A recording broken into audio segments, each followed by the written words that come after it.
ദേശീയപാത 85-ൽ പള്ളിവാസൽ മൂലക്കടയ്ക്ക് സമീപം മണ്ണിടിച്ചിലുണ്ടായ ഭാഗത്ത് ഏറ്റവും വേഗത്തിൽ നിർമ്മാണം നടത്തി റോഡിന്റെ സുരക്ഷ ഉറപ്പാക്കുമെന്ന് നിർമ്മാണ ചുമതലയിലുള്ളവർ. അതേസമയം അടിമാലിയിൽ എന്ന പോലെ പള്ളിവാസലിന് സമീപവും മണ്ണിടിച്ചിലുണ്ടായത് അശാസ്ത്രീയ നിർമ്മാണം മൂലമെന്ന ആക്ഷേപം ഉയർന്നുകഴിഞ്ഞു. റോഡിന്റെ താഴ്ഭാഗത്തുണ്ടായിരുന്ന ഒരു കുടുംബത്തെ മണ്ണിടിച്ചിലിനെ തുടർന്ന് സുരക്ഷിത സ്ഥാനത്തേക്ക് മാറ്റിപ്പാർപ്പിച്ചു. പള്ളിവാസൽ മൂലക്കടയ്ക്ക് സമീപവും ദേശീയപാത നിർമ്മാണവുമായി ബന്ധപ്പെട്ട നിർമ്മാണ ജോലികൾ നടക്കുന്നിടത്ത് മണ്ണിടിഞ്ഞതോടെ അശാസ്ത്രീയ നിർമ്മാണമാണ് പ്രശ്നങ്ങൾക്ക് കാരണമെന്ന ആക്ഷേപം ശക്തമാവുകയാണ്. നവീകരണ ജോലികളുടെ ഭാഗമായി ഇവിടെ ഒരു ഭാഗത്ത് മണ്ണ് നീക്കുകയും മറുഭാഗത്ത് സംരക്ഷണ ഭിത്തി നിർമ്മിച്ച വീതി വർദ്ധിപ്പിക്കുന്ന ജോലികളും നടക്കുന്നുണ്ട്. ഇവിടെയാണ് റോഡ് ഇടിഞ്ഞ് പോയിട്ടുള്ളത്. അശാസ്ത്രീയ മണ്ണെടുപ്പാണ് മണ്ണിടിച്ചിലിന് കാരണമെന്ന പരാതി ഉയരുന്നു. റോഡിന് അപകട ഭീഷണിയായാണ് പണി എടുത്തുകൊണ്ടിരിക്കുന്നത്.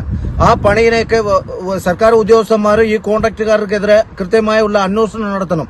അന്വേഷണം നടത്തിയില്ലെങ്കിൽ നിരവധിയായ അപകട ഭീഷണികളിലാണ് തൊട്ടടുത്ത പള്ളിവാസലിലും പരിസര പ്രദേശങ്ങളിലും വീടുകൾ താമസിക്കുന്ന സാധാരണക്കാരുടെ വീടുകൾക്ക് അപകട ഭീഷണിയായിട്ടാണ് ഭിത്തികൾ പണിതേക്കുന്നത്. ലോഡ് കണക്കാണ് മണ്ണുകൾ കയറ്റുന്ന കാരണം കൊണ്ട് വളരെ ബുദ്ധിമുട്ടാണ്. സാധാരണക്കാരുടെ ജീവനും സ്വത്തിനും ഗവൺമെന്റ് ഇടപെട്ടുകൊണ്ട് கிருத்தியமாயுள்ள நடவடி சீகரிக்கணும். அவங்க ஒரு சும்மா ராத்திரி தோண்டிட்டு என்ன ஏதுன்னு சொல்லாம ஒரு பாதுகாப்பு இல்லாமல் போயிடுறாங்க. அவங்க ரோடு மாத்திரம் தோண்டிட்டு மாத்திரம் போறாங்க ஒழிச்சு அதை கரெக்ட் பண்ணி வச்சுட்டு போக மாட்டேங்காங்க. நேரத்தில் ராத்திரி இடிஞ்சு பெரிய வேலாகி போச்சு. 3-6 வரைக்கும் இதே தான் கொஞ்சம் கொஞ்சமாக தான் வேலை செய்கிறாங்களே ஒழிச்சு இதை கரெக்டாக வேலை செய்ய மாட்டாங்க. ஒரு பித்தி எடுத்து வச்சுட்டு போயிடுறாங்க. அது சும்மா வைக்காங்க, அது இடிஞ்சு கீழே போயிடுது. NH ரோட்டில் ஒண்டி இடிஞ்சு வண்டி தடசெல்லாம் இருக்கு.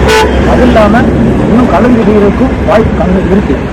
அதனால NH-காரங்க കറക്റ്റാன മുറയിൽ വേല ചെയ്യും. അതേസമയം മൂലക്കടയ്ക്ക് സമീപം മണ്ണിടിച്ചിലുണ്ടായ ഭാഗത്ത് ഏറ്റവും വേഗത്തിൽ നിർമ്മാണം നടത്തി റോഡിന്റെ സുരക്ഷ ഉറപ്പാക്കുമെന്ന് നിർമ്മാണ ചുമതലയുള്ളവർ അറിയിച്ചു. വണ്ടികളെല്ലാം നിലവിൽ വണ്ടികളൊന്നും ബ്ലോക്ക് ആകുന്നില്ല. 2 സൈഡ് വണ്ടികൾ പോയിക്കൊണ്ടിരിക്കുന്നുണ്ട്. ട്രാഫിക് പോകാൻ ഒരു ബുദ്ധിമുട്ടും നിലവിലില്ല. 2 ദിവസം കൊണ്ട് തന്നെ ഇവിടുത്തെ കോൺക്രീറ്റ് വർക്കുകളെല്ലാം തീർത്തു. ദേശീയപാതയുടെ ഒരു ഭാഗം തന്നെ മൂലക്കടയ്ക്ക് സമീപം ഇടിഞ്ഞുപോയ നിലയിലാണ്. നിർമ്മാണത്തിലിരുന്ന സംരക്ഷണ ഭിത്തിയും തകർന്നു. നിലവിൽ ഇതുവഴി ഗതാഗതം ഒറ്റവരിയായി ക്രമീകരിച്ചിട്ടുണ്ട്. പാതയോരം ഇനിയും ഇടിഞ്ഞാൽ ഇതുവഴിയുള്ള ഗതാഗതം പ്രതിസന്ധിയിലാവും.